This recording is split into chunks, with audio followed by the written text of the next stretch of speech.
அமத்சியாவின் ராஜ்யபாரம். அதிகாரம் 25. அமத்சியா 25ஆம் வயதிலே ராஜாவாகி 29 வருஷம் எருசலேமில் அரசாண்டான். எருசலேம் நகரத்தாளாகிய அவனுடைய தாயின் பேர் யோவதானாள். அவன் கர்த்தரின் பார்வைக்கு செம்மையானதைச் செய்தான். ஆனாலும் முழு மனதோடு அப்படி செய்யவில்லை. ராஜ்யபாரம் அவனுக்கு ஸ்திரப்பட்ட போது அவன் தன் தகப்பனாகிய ராஜாவை கொலை செய்த தன்னுடைய ஊழியக்காரரை கொன்று போட்டான். ஆனாலும் பிள்ளைகளின் நிமித்தம் பிதாக்களும் பிதாக்களின் நிமித்தம் பிள்ளைகளும் கொலை செய்யப்படாமல் அவனவன் செய்த பாவத்தின் நிமித்தம் அவனவன் கொலை செய்யப்பட வேண்டும் என்று மோசேயின் நியாயப்பிரமாண புஸ்தகத்தில் எழுதியிருக்கிறபடி கர்த்தர் கட்டளையிட்ட பிரகாரம் அவர்களுடைய பிள்ளைகளை அவன் கொல்லாதிருந்தான். அமத்சியா யூதா மனுஷரை கூடிவரச் செய்து அவர்கள் பிதாக்களுடைய வம்சங்களின்படியே யூதா பென்யமீன் தேசங்கள் எங்கும் 1000 பேருக்கு அதிபதிகளையும் 100 பேருக்கு அதிபதிகளையும் வைத்து 20 வயது முதற்கொண்டு அதற்கு மேற்பட்டவர்களை இலக்கம் பார்த்து யுத்தத்திற்கு புறப்படவும் ஈட்டியையும் கேடகத்தையும் பிடிக்கவும் தக்க யுத்த வீரர் 3,00,000 பேர் என்று கண்டான். இஸ்ரவேலிலும் 1,00,000 பராக்கிரமசாலிகளை 100 தாலந்து வெள்ளி கொடுத்து கூலிக்கு அமர்த்தினான். தேவனுடைய மனுஷன் ஒருவன் அவனிடத்தில் வந்து, ராஜாவே, இஸ்ரவேலின் சேனை உம்முடனே வரலாகாது. கர்த்தர் எப்ராயீமின் சகல புத்திரராகிய இஸ்ரவேலோடும் இருக்கவில்லை. போக மனதானால் நீர் போம், காரியத்தை நடத்தும், யுத்தத்திற்கு திடன் கொண்டு நில்லும். தேவன் உம்மை சத்ருவுக்கு முன்பாக விழப்பண்ணுவார். ஒத்தாசை செய்யவும் விழப்பண்ணவும் தேவனாலே கூடும் என்றான். அப்பொழுது அமத்சியா, அப்படியானால் நான் இஸ்ரவேலின் சேனைக்கு கொடுத்த 100 தாலந்திற்காக செய்ய வேண்டியது என்ன என்று தேவனுடைய மனுஷனை கேட்டான். அதற்கு தேவனுடைய மனுஷன், அதை பார்க்கிலும் அதிகமாய் கர்த்தர் உமக்கு கொடுக்கக்கூடும் என்றான். அப்பொழுது அமத்சியா எப்ராயீமரில் தன்னிடத்திற்கு வந்த சேனையை தங்கள் வீட்டிற்கு போகவிட பிரித்துவிட்டான். அதனால் அவர்களுக்கு யூதாவின் மேல் மிகுந்த கோபம் உண்டு உக்கிரமான எரிச்சலோட தங்களிடத்திற்கு திரும்பி போனார்கள். அமத்சியாவோ திடன் கொண்டு தன் ஜனத்தை கூட்டி உப்பு பள்ளத்தாக்குக்கு போய் சேயீர் புத்திரரில் 10,000 பேரை வெட்டினான். யூதா புத்திரர் 10,000 பேரை உயிரோடு பிடித்து ஒரு கன்மலை உச்சியிலே கொண்டு போய் அவர்கள் எல்லாரும் நொறுங்கி போகத்தக்கதாய் அந்த கன்மலை உச்சியிலிருந்து கீழே தள்ளிவிட்டார்கள். தன்னோடு கூட யுத்தத்திற்கு வராதபடிக்கு அமத்சியா திருப்பிவிட்ட யுத்த புருஷர் சமாரியா துவக்கி பெத்தரோன் மட்டுமுள்ள யூதா பட்டணங்களின் மேல் விழுந்து அவைகளில் 3,000 பேரை வெட்டி திரளாய் கொள்ளையிட்டார்கள். அமத்சியா 25ஆம் வயதிலே ராஜாவாகி 29 வருஷம் எருசலேமில் அரசாளுகிறான். எருசலேம் நகரத்தாளாகிய அவனுடைய தாயின் பேர் யோவதானாள். இஸ்ரவேலின் ராஜாவாகிய யோவாகாசின் குமாரன் யோவாசுடைய 2ஆம் வருஷத்திலே யூதாவின் ராஜாவாகிய யோவாசின் குமாரன் அமத்சியா ராஜாவாகிறான். அமத்சியா கர்த்தரின் பார்வைக்கு செம்மையானதை செய்கிறான். ஆனாலும் முழு மனதோடு அப்படி செய்யவில்லை. அமத்சியா இஸ்ரவேலின் தேவனாகிய கர்த்தரை சேவிக்கிறான். கர்த்தருடைய ஆலயத்தில் ஆராதனைகள் முறைப்படி நடைபெறுவதற்கு ஒழுங்கு பண்ணுகிறான். அமத்சியா கர்த்தரின் பார்வைக்கு செம்மையானதை செய்கிறான். ஆனாலும் தன் தகப்பனாகிய தாவீதைப் போல் அமத்சியா செம்மையானதை செய்யவில்லை. அமத்சியா தன் தகப்பனாகிய யோவாஸ் செய்தபடியெல்லாம் செய்கிறான். யோவாசின் காலத்தில் கர்த்தருடைய ஆலயம் பழுதுபட்டிருந்தது. யோவாஸ் ஆலயத்தை பழுது பார்த்தான். அதுபோலவே அமத்சியாவும் கர்த்தருடைய ஆலயத்தில் ஒரு சில திருப்பணிகளை செய்கிறான். ஆனாலும் அமத்சியா தாவீதைப் போல கர்த்தருடைய பார்வைக்கு செம்மையானதை செய்யவில்லை. அமத்சியாவினுடைய ராஜ்யபாரத்தின் ஆரம்பம் நன்றாயிருக்கிறது. அவன் ஆரம்ப காலத்தில் கர்த்தருக்கு செம்மையானதை செய்கிறான். ஆனாலும் அவன் கர்த்தருக்கு செம்மையானதை தொடர்ந்து செய்யவில்லை. அமத்சியாவின் காலத்தில் மேடைகள் மாத்திரம் அகற்றப்படவில்லை. ஜனங்கள் இன்னும் மேடைகளின் மேல் பலியிட்டு தூபம் காட்டி வருகிறார்கள். நம்முடைய பக்தியுள்ள முன்னோர்கள் செய்த செம்மையான காரியங்களை மாத்திரம் நாம் செய்தால் போதாது. அவர்கள் செய்ததையும் நாம் செய்ய வேண்டும். அவர்களுடைய பக்தியுள்ள முன்மாதிரியையும் நாம் பின்பற்ற வேண்டும். கர்த்தர் நமக்கு கொடுக்கும் ஊழியங்களை விசுவாசத்தோடும் பயபக்தியோடும் செய்ய வேண்டும். கர்த்தருடைய ஊழியங்களை உண்மையாயும் உற்சாகமாயும் செய்ய வேண்டும். யூதா தேசத்திலே எருசலேமில் உள்ள தேவாலயத்தில் கர்த்தருடைய ஆராதனையும் நடைபெறுகிறது. அதே வேளையில் ஜனங்கள் மேடைகளின் மேலும் பலியிட்டு தூபம் காட்டி வருகிறார்கள். அந்த மேடைகளை அகற்றுவதற்கு அமத்சியா ஒன்றும் செய்யவில்லை. யூதா தேசத்திலே அமத்சியாவின் காலத்திலே யூதா தேசத்தார் கர்த்தரிடத்தில் பக்தியாய் இருக்கிறார்கள். ஆனாலும் அமத்சியா தன் முழு மனதோட கர்த்தரின் பார்வைக்கு செம்மையானதை செய்யவில்லை. அமத்சியாவின் இருதயத்தில் கர்த்தர் மீது உண்மையான பக்தி இல்லை. அவனிடத்தில் கர்த்தருக்கு பயப்படும் பயமும் இல்லை. அவனிடத்தில் கர்த்தர் மீது பக்தி வைராக்கியமும் இல்லை. அமத்சியா கர்த்தருக்கு விரோதமானவனும் அல்ல.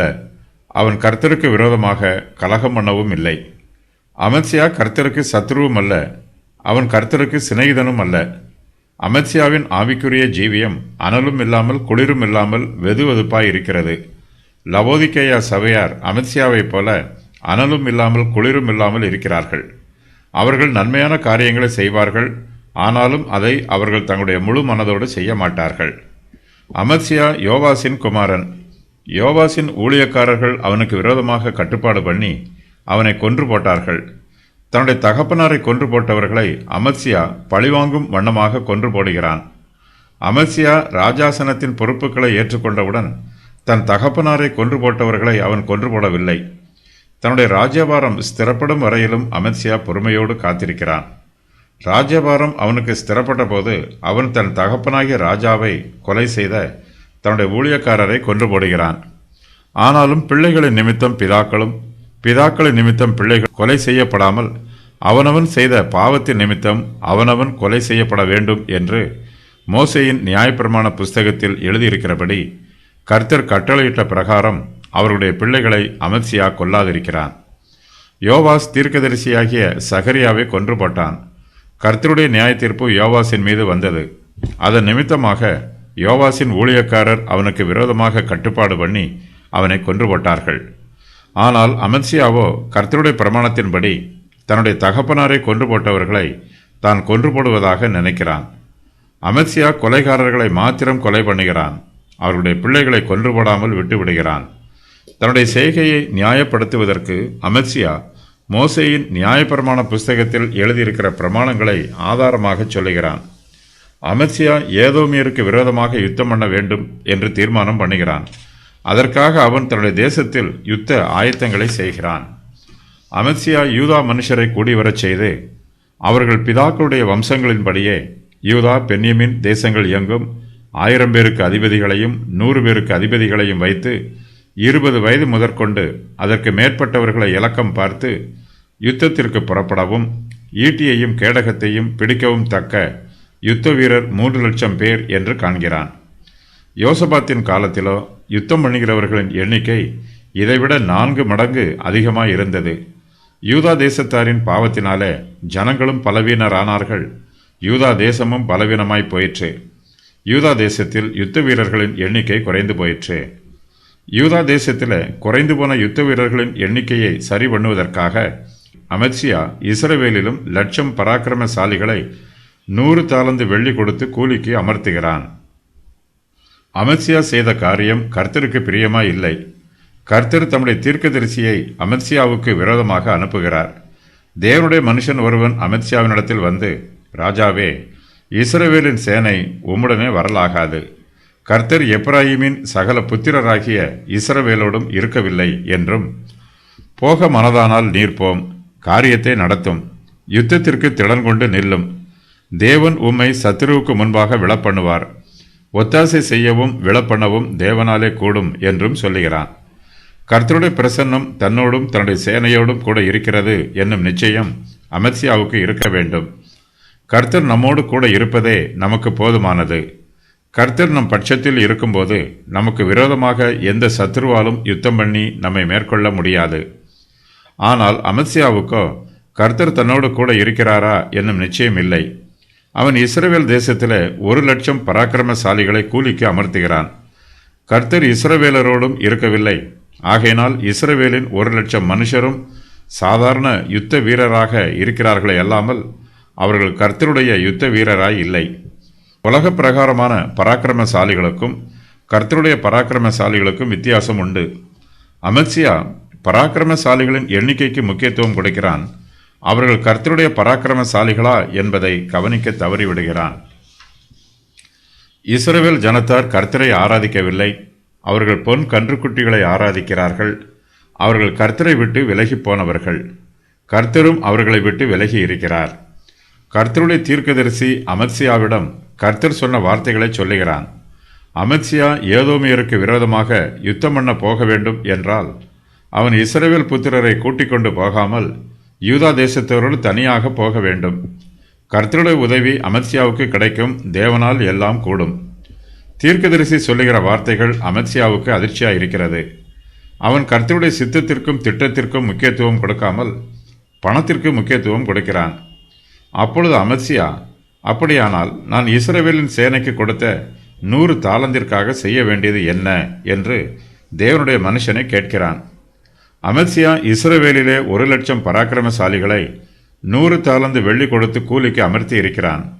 அமத்சியா அவர்களை தன்னோடு யுத்தத்திற்கு கூட்டிக் கொண்டு போகாமல் அவர்களை சும்மா அனுப்பிவிட்டால் அவர்கள் 100 தாலந்து வெள்ளியை அமத்சியாவுக்கு திரும்ப கொடுக்க மாட்டார்கள். அமத்சியாவுக்கு 100 தாலந்து வெள்ளி நஷ்டம் ஏற்படும். இக்காலத்தில் அநேகர் அமத்சியாவைப் போலவே கர்த்தருடைய சமூகத்திற்கு முன்பாக லாப நஷ்ட கணக்குகளை பார்க்கிறார்கள். கர்த்தருடைய வார்த்தைக்கு கீழ்ப்படிய அப்படிப்பட்டவர்களுக்கு பணமும் உலக பிரகாரமான காரியங்களும் தடையாய் இருக்கிறது. உலக சிநேகம் தேவனுக்கு விரோதமான பகை. தேவனுடைய மனுஷன் அமத்சியாவை நோக்கி, அதை பார்க்கிலும் அதிகமாய் கர்த்தர் உமக்கு கொடுக்கக்கூடும் என்று சொல்லுகிறான். ஒத்தாசை செய்யவும் விழப்பண்ணவும் தேவனாலே கூடும் என்று தேவனுடைய மனுஷன் அமத்சியாவுக்கு ஏற்கனவே ஆலோசனை சொன்னவன். கர்த்தர் சர்வ வல்லமை உள்ளவர். கர்த்தரால் கூடாத காரியம் ஒன்றுமில்லை. அமத்சியா கர்த்தரை நம்ப வேண்டும். அவரை மாத்திரம் சார்ந்து கொள்ள வேண்டும். அப்போது அமத்சியாவுக்கு நஷ்டம் ஏற்படாது. கர்த்தரை நம்புகிறவர்களுக்கு ஒருபோதும் நஷ்டமோ வெட்கமோ தோல்வியோ உண்டாகாது. இஸ்ரவேலின் பராக்கிரமசாலிகள் அமத்சியாவோடு கூட வரவில்லை என்றால் அவன் அவர்களுக்கு கூலியாக கொடுத்த 100 தாலந்து வெள்ளியை இழக்க வேண்டியது வரும். ஆனாலும் கர்த்தரால் அமத்சியாவுக்கு அதைவிட அதிகமாய் கொடுக்க முடியும். நாம் கர்த்தரை நம்பி கர்த்தருக்காக எதையும் இழக்க ஆயத்தமாய் இருக்க வேண்டும்.